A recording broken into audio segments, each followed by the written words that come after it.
Bonjour, bonjour, bonjour, bonjour. Je suis très heureux d'être avec vous pour essayer de répondre à une question. Cette question est-ce que le christianisme est une religion de blancs? Ou encore, est-ce que le christianisme est une religion importée par les blancs pour les noirs? Nous allons répondre à cette question et nous allons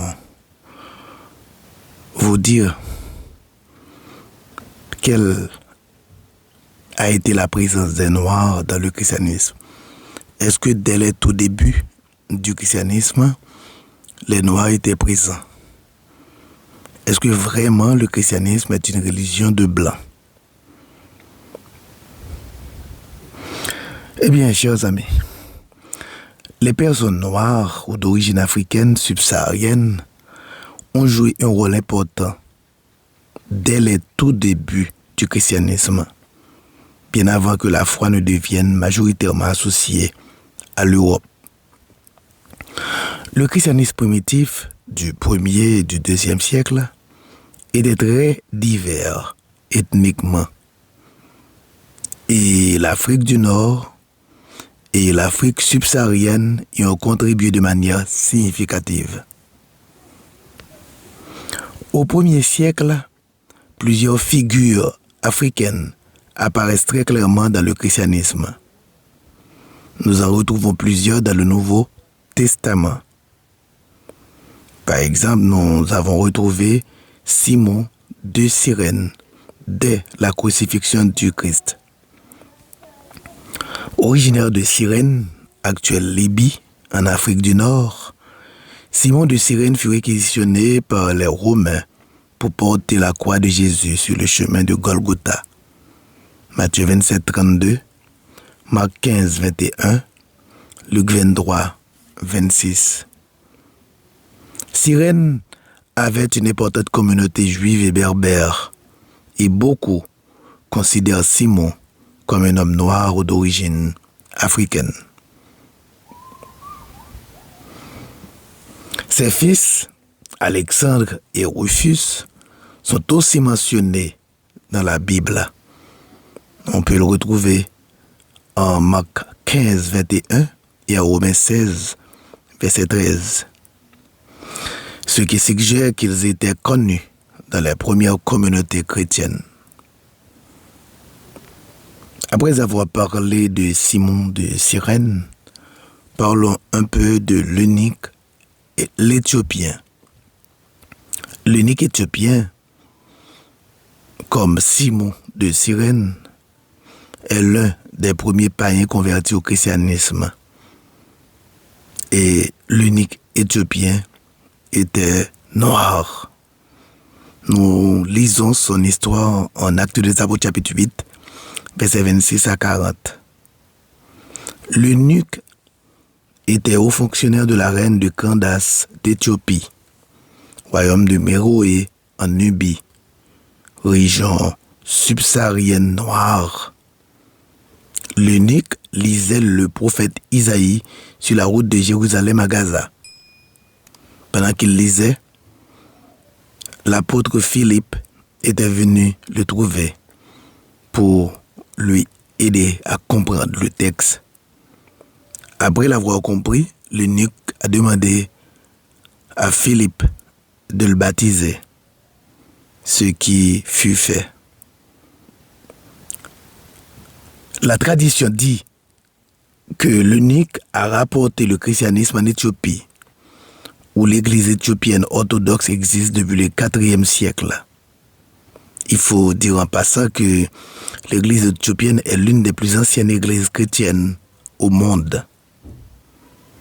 Parlons un peu maintenant de Lucius de Cyrène et de Siméon appelé Niger, deux responsables de l'église dès les tout débuts.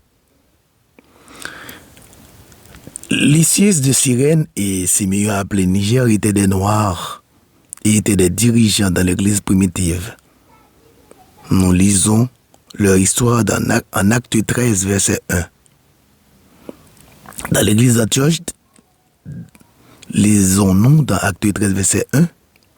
Parmi les prophètes et docteurs, on trouve Siméon, Niger. Niger, c'est un mot latin qui signifie noir. Et Lucius de Cyrène. Nous avions déjà parlé de Cyrène. Ces deux hommes, d'origine africaine, faisaient partie des leaders qui ont envoyé Paul et Barnabas en mission. Je le répète, en Acte 13, verset 1, deux leaders chrétiens de couleur noire ont ordonné à Paul et à Barnabas d'aller en mission. Continuons. À la Pentecôte, en Actes des Apôtres, chapitre 2, on a rencontré des gens de Libye et de Cyrène.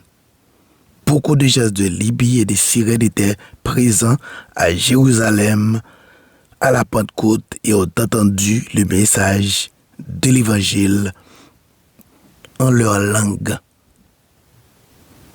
La Libye, chers amis, est un pays africain et n'est pas un pays blanc. Du 2e au 4e siècle, l'Afrique du Nord, en particulier l'Égypte, la Tunisie, l'Algérie, fut l'un des principaux centres du christianisme primitif. Maintenant, citons pour vous quelques pères de l'Église, des pères très populaires qui étaient africains. Parmi les pères de l'Église africains très populaires, nous pouvons citer Tertullien et Cyprien de Carthage. Carthage, c'est l'actuelle Tunis. Nous pouvons citer Origène d'Égypte. Et nous pouvons citer Saint Augustin, Augustin d'Hippone. Hippone est appelé actuellement Algérie. Il faut aussi dire que Augustin, appelé également Saint Augustin, est l'un des plus influents théologiens de tous les temps. C'est l'un des plus grands théologiens de tous les temps, Saint Augustin. Ajoutons, pour vous dire que l'Église d'Afrique fut souvent plus orthodoxe que Rome sur certains points. Exemple, opposition au pélagianisme. S'il y a des gens parmi vous qui ne savent pas ce qu'est le pélagianisme, disons que le pélagianisme, c'est la doctrine qui minimise la grâce et pense qu'on peut se sauver sans l'aide du Christ ou de la grâce. Le christianisme, chers amis, s'était planté très très tôt en Éthiopie dans le royaume d'Aksum, vers 330 après Jésus-Christ, sous le roi Ezana. Le royaume devient la religion d'État par la conversion du roi après la prédication de Frumens. Bien avant, beaucoup de régions européennes. Les Noirs, les Africains subsahariens ou nord-africains approfondis n'étaient pas en marge du christianisme primitif. Ils étaient parmi les premiers convertis, les premiers missionnaires informels et ont fourni certains des plus grands penseurs de l'Église naissante. L'idée que le christianisme serait une religion blanche ou européenne est historiquement fausse, car les racines du christianisme sont moyen-orientales et africaines dès le départ. Parlons un peu du plus grand théologien de tous les temps, Saint Augustin d'Hippone. De son nom latin, Aurelius Augustinus, Saint Augustin est l'un des plus influents penseurs du christianisme primitif. Né le 13 novembre 354 à Tagaste, actuelle Soukaras, ville d'Algérie, dans la province romaine d'Afrique Numidie. Il meurt le 28 août 430 à Hippone, actuelle Annaba, ville d'Algérie, à l'âge de 75 ans. Fils d'un père païen, Patricius, un petit propriétaire terrien romain, et d'une mère chrétienne berbère, Monique, canonisée plus tard comme Sainte Monique, Augustin grandit dans un environnement mixte culturellement et religieusement. Son origine africaine, berbère romanisée, en fait une figure clé pour illustrer la diversité ethnique du christianisme naissant en Afrique du Nord, région qui fut un foyer majeur de la théologie chrétienne avant l'expansion en Europe. Chers amis, voici une liste des principaux pères de l'Église aux figures patristiques majeures, considérés comme africains, originaires d'Afrique du Nord, actuelle Tunisie, Algérie, Libye, Égypte, et souvent décrits ou perçus dans les sources modernes comme noirs ou d'origine subsaharienne. Beaucoup de ces pères sont qualifiés d'Africains dans les textes anciens. Des traditions postérieures les identifient comme noirs en raison de leur naissance sur le continent africain et en raison de leur description physique. Commençons avec Tertullien de Carthage. Tertullien est né en 160 et est mort en 225. Né à Carthage, la Tunisie actuelle, Tertullien est le premier grand théologien à écrire en latin. Il est souvent appelé Tertullien l'Africain. Certaines sources le décrivent comme d'origine berbère, phénicienne à peau foncée, et des traditions modernes le considèrent comme noir. Cyprien de Carthage. Carthage est une puissante cité-État près de l'actuelle Tunis. Cyprien est né dans l'année 200 et est mort en 258. Cyprien était évêque de Carthage. Il était un martyr de l'Église. Il était le successeur spirituel de Tertullien. Origène d'Alexandrie. Origène a pris naissance en 185 et est mort en 253. Théologien et exégète majeur d'Égypte, Origène est né à Alexandrie. Certaines descriptions anciennes et modernes le lient à une complexion sombre, comme les Coptes égyptiens. Il est souvent inclus dans les listes d'Africains influents. Athanasius d'Alexandrie, né en 296 et mort en 373. Athanasius était évêque d'Alexandrie. Il était un grand défenseur de la divinité du Christ contre l'arianisme. Si vous ne savez pas ce qu'est l'arianisme, disons que l'arianisme a été condamné dans le concile de Nicée.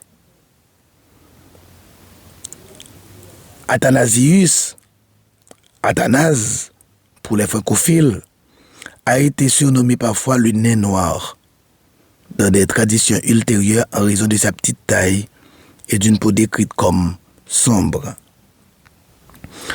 Augustin d'Hippone, 354-430. Reparlons de lui, car c'est le plus grand théologien du christianisme. Le plus célèbre des théologiens de l'Église, Augustin, est né à Tagaste, Algérie. Il est un noir de mère berbère. Nous venons de parler d'elle et nous l'avons présentée comme une sainte de l'Église, Sainte Monique. Il y a d'autres figures africaines notables, moins centrales comme père, mais importantes quand même, comme Clément d'Alexandrie, né en 150 et mort en 215. Il est le prédécesseur d'Origène et est un grand théologien d'Égypte. Cyril d'Alexandrie, né en 376, mort en 444, Cyril est le théologien égyptien qui a joué un grand rôle au concile d'Éphèse, où l'Église a condamné le nestorianisme, doctrine selon laquelle le Christ aurait deux personnalités distinctes. Ce concile a proclamé que le Christ a une personnalité et deux natures, divines et humaines. Fulgens de Ruspe, né en 462 et mort en 533. Fulgens était évêque en Afrique lorsque l'Afrique a été envahie par les Vandales. Fulgens était un des disciples d'Augustin. Victor de Vita, 5e siècle. Victor fut évêque en Byzacène. Il fut aussi historien de la persécution vandale en Afrique. Moïse l'Éthiopien, ou Moïse le Noir, né en 330 et mort en 405. Moïse l'Éthiopien, ou le Noir l'Abyssinien, est un saint chrétien du 4e, 5e siècle. Ancien brigand, devenu moine ascète dans le désert de la Cété en Égypte. Colosse repenti, il est vénéré pour sa conversion spectaculaire, passant d'une vie de violence à une profonde spiritualité. Il fut un martyr de la foi chrétienne. Chers amis, nous continuons à vous parler de la présence des Noirs dans l'Église dès les tout débuts. Et nous vous disons que les trois pères les plus influents d'Afrique dans l'Église chrétienne furent noirs. Ce sont Tertullien, Athanase et Augustin. Les trois sont nommés docteurs de l'Église. Pour finir, je vous dis, chers amis, que des sources soulignent que l'Afrique a été le berceau de beaucoup de doctrines chrétiennes primitives, telles que la doctrine de la Trinité, la doctrine de la grâce et le canon biblique. Contrairement aux déclarations de certaines personnes, les Noirs, comme les Jaunes, les Métis et les Blancs, ont fait partie du christianisme dès son début. Le christianisme n'est pas la religion du blanc. Dieu offre son salut à tous. Et dès le début du christianisme, beaucoup de Noirs ont donné leur vie à Dieu pour recevoir le salut éternel. Beaucoup de Noirs ont été dès le 1er siècle théologiens, missionnaires et évêques dans l'Église. Donc, chers amis, cessez d'appeler le christianisme religion apportée par le blanc ou encore religion importée. Car si avant, vous avez été dans l'ignorance, aujourd'hui, je viens d'éclairer vos lanternes.